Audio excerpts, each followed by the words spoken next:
Oke, kita kembali lagi di Zoom. Maaf, kan Zoom saya free, tidak ada duit. YouTube saya belum menghasilkan duit, jadi tidak bisa beli Zoom Premium. Gak apa-apa lah.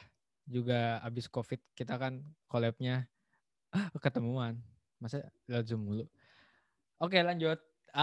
Tadi pertanyaannya adalah, yaitu apakah kalian setuju dengan bahwa data scientist harus shifting, harus mempelajari bisnis core, business knowledge, ataukah enggak? Atau data scientist tuh harus belajar yang lain, shifting yang lain, atau bahkan nggak usah shifting juga sebenarnya masih bisa survive kayak gitu.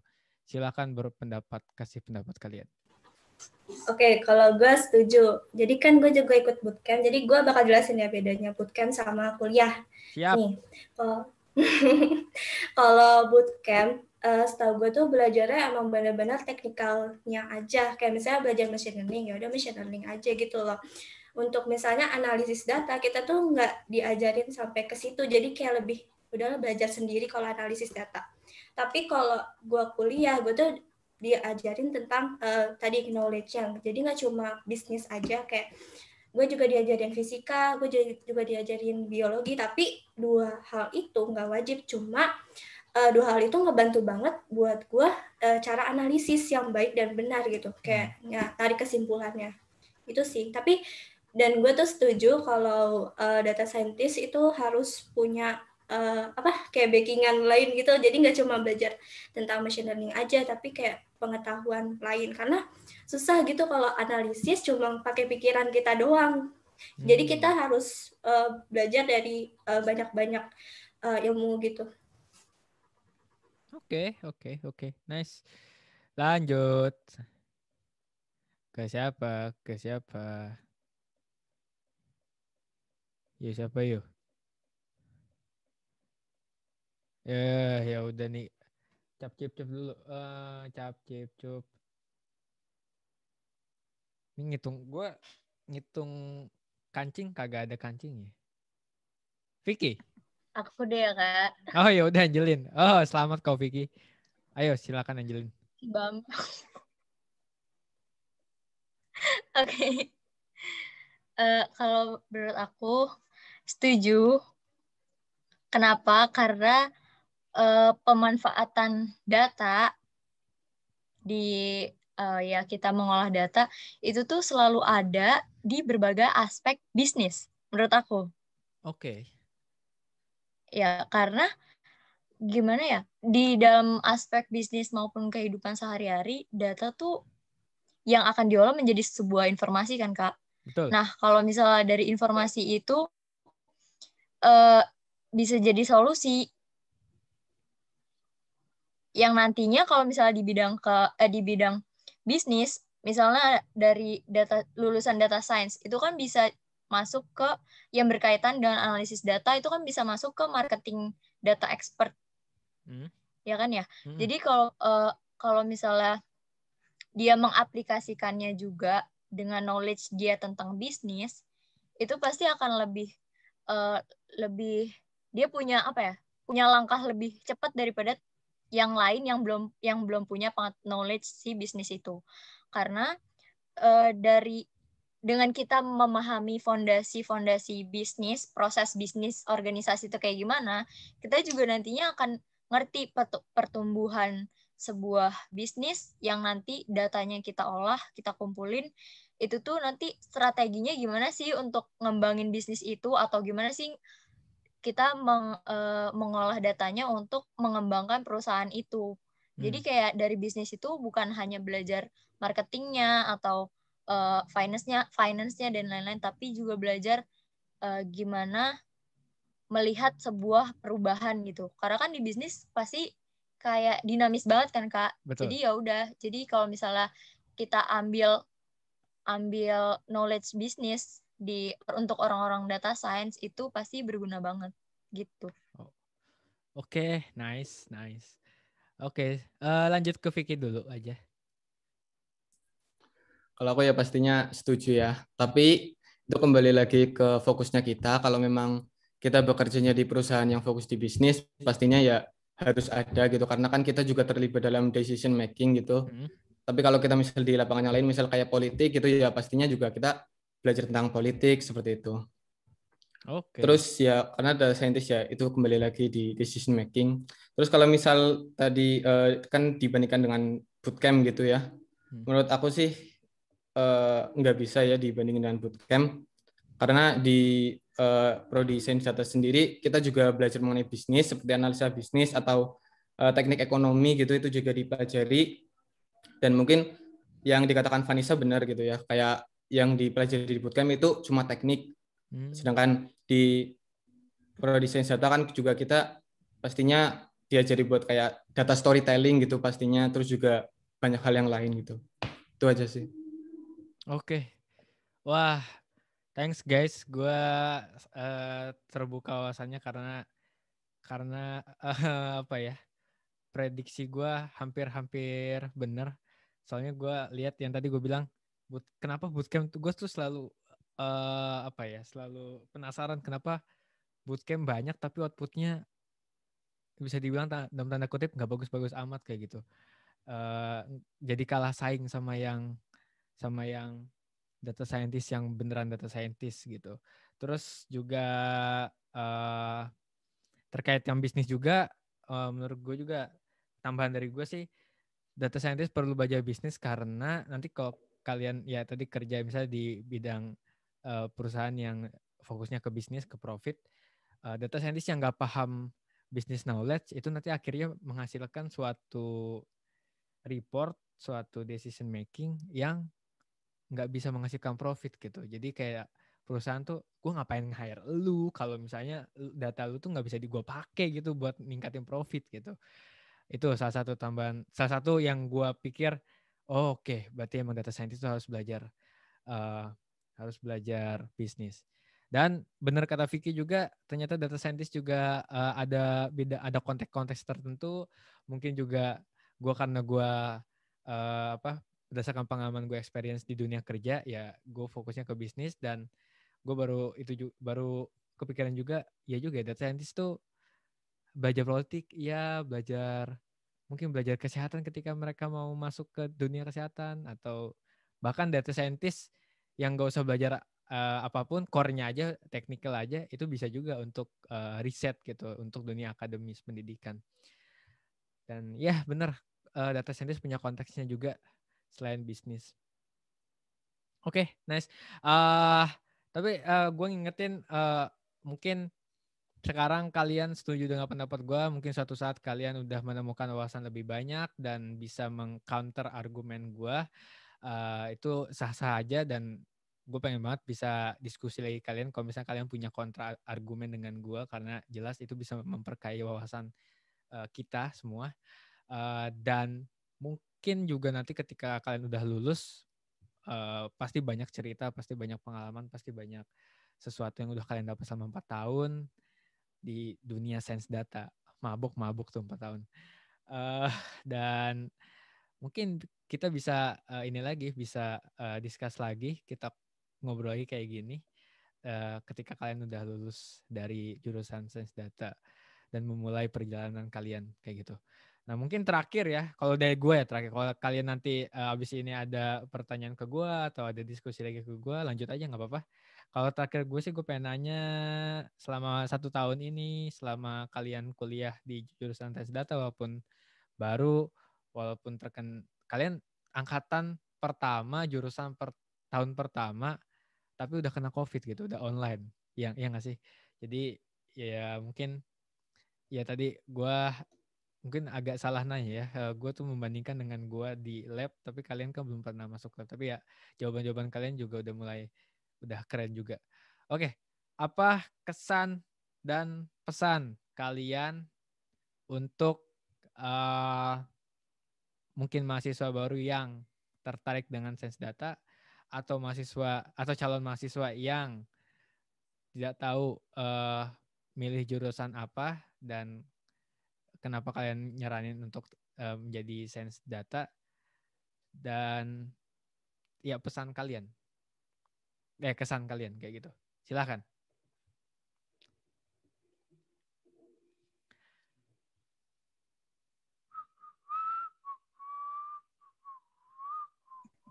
Evan. Yo, Gue dulu, siapa? Jel. Lu Van apa Angelin apa Vicky? Mungkin Angelin. Ya, emang saya waktu masa kuliah juga suka sekali lempar-lempar ke temen. Silakan Angelin. Oke Kak, kalau kesan yang apalagi yang udah didapat di sains data, satu, cara beradaptasi jadi lebih baik, karena jujur kayak kekurangan aku sendiri pun di dalam hal beradaptasi. Jadi sekarang tuh gimana sih beradaptasi dengan keadaan yang serba dinamis.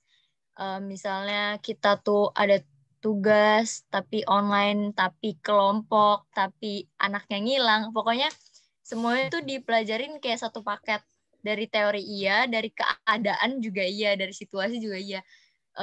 Terus kalau misalnya dari materi-materi yang bisa aku tangkap, data science itu memang bukan hanya untuk menganalisis data, yang kayak umumnya kan pasti orang tahu untuk menganalisis data, memvisualisasikan data, tapi gimana caranya juga aku bisa menggunakan pola pikir yang tadi aku udah sampaikan, itu jadi membantu aku untuk mengarahkan kayak keinginan aku mau kayak gimana, terus misalnya impian-impian aku mau kayak gimana.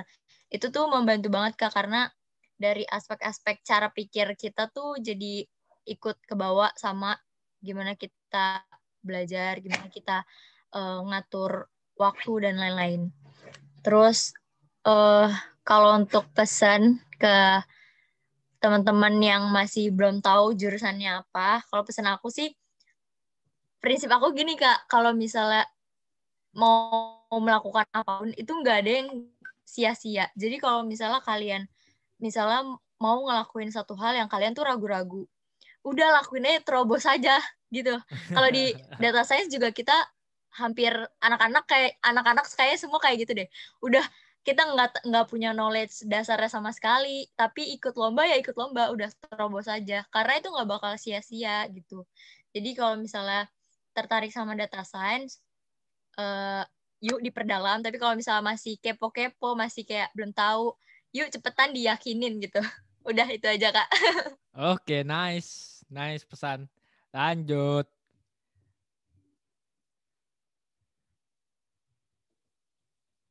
Woi, siapa woi? Woi.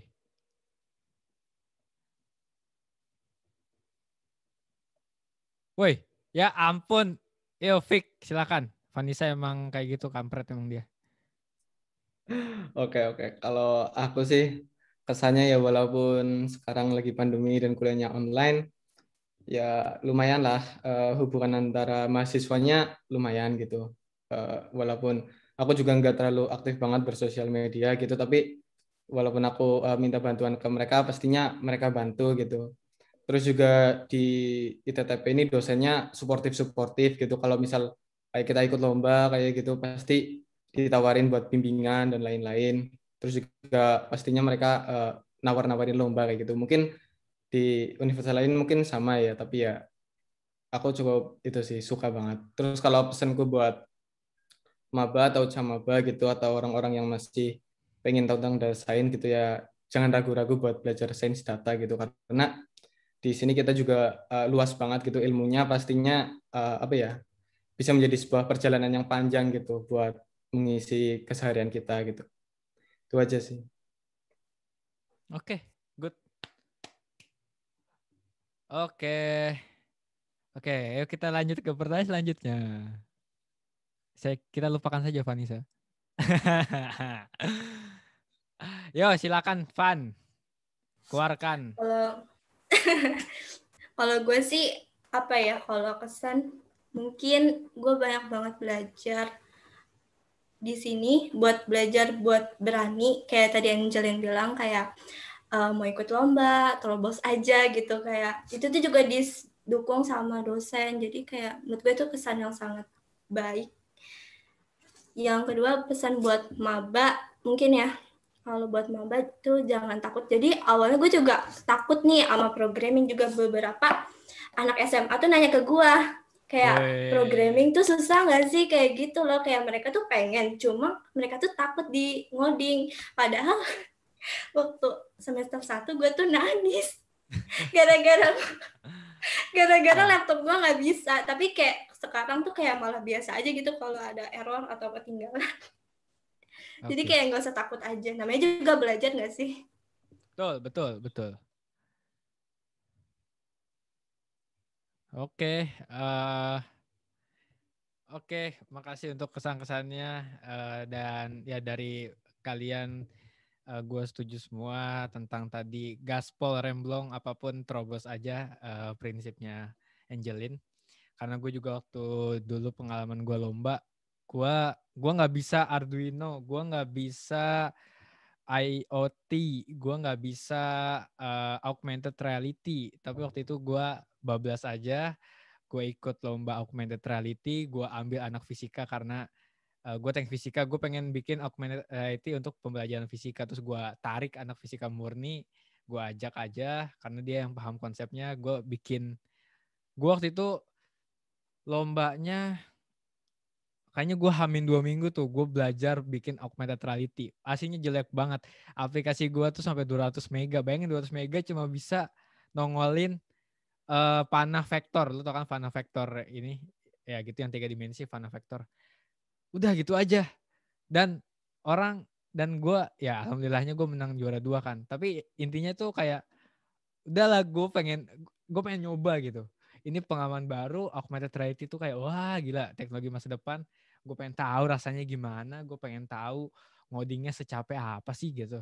Ternyata kalau emang udahlah hajar aja udah, karena gue percaya manusia tuh nggak ada batasnya ya. Jadi hajar aja ya, yang pertama gue bilang yang gue pikir nggak bisa, udahlah gue coba, ternyata bisa, ternyata menang, dan ya udah itu rewardnya kalau udah menang. Walaupun gue banyak banget lomba yang kalah ya, tapi ya itu ketika lu udah mencoba untuk nge-push diri lu, batasan diri lu sebagai manusia, kemudian udah ngelakuin sampai final kayak gitu, nanti lomba misal, itu udah puas banget. Walaupun nanti nggak menang, itu udah wah gue akhirnya bisa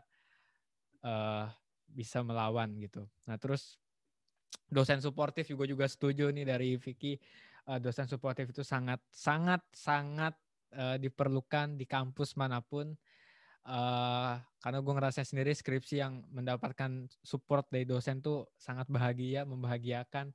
Ditanya diminta bimbingan dosennya ada, ditanya kalau kesulitan ada jawabannya, itu sangat bikin mahasiswa bahagia gitu. Makanya gue agak bingung atau agak berpikir ya, kenapa banyak orang yang stres sama skripsi gitu. Apa yang bikin dia stres?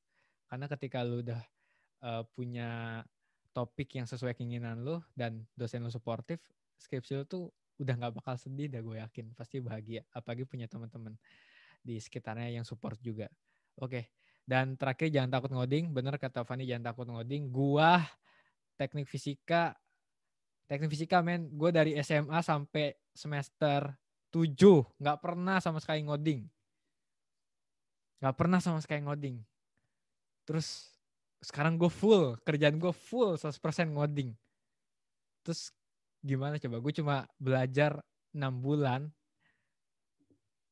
Dan gue waktu daftar kerja ya, itu kayak lu apa ya, nekat aja gitu. Bim bisa ngoding? Bisa. Padahal gue belum bisa. Padahal gue masih kayak, ini apa? Ini kode apa? Gitu.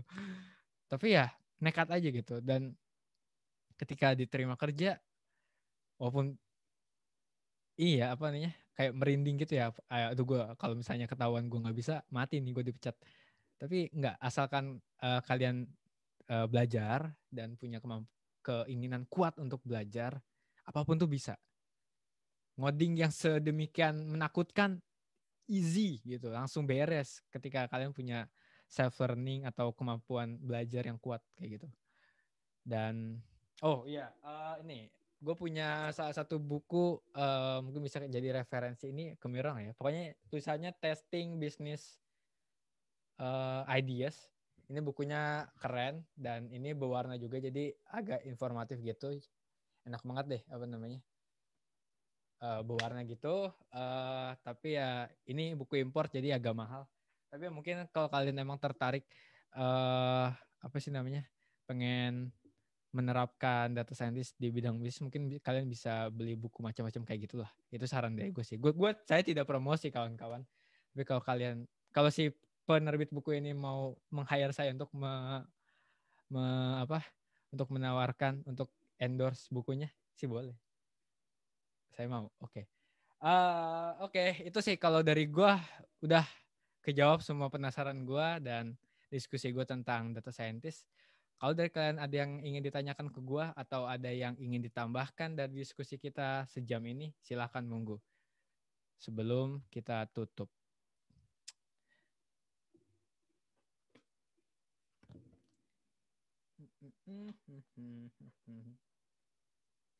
Ini e-booknya ada sih sebenarnya, tapi gue lebih suka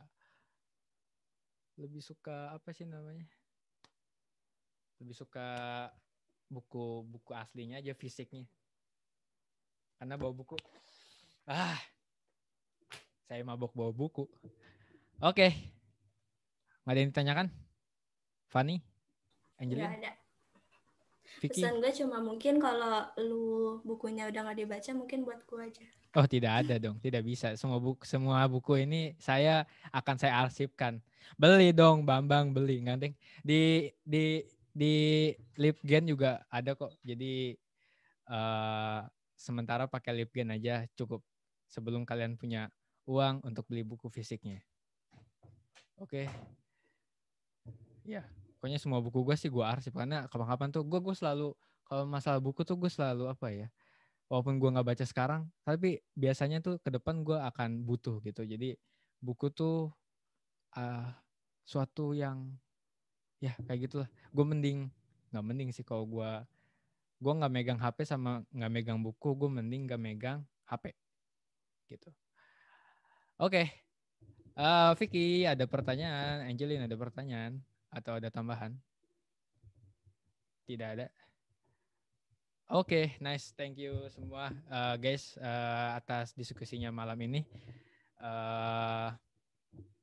Semoga ada yang bisa diambil dari diskusi kita oleh para subscriber saya yang tidak tahu ada berapa.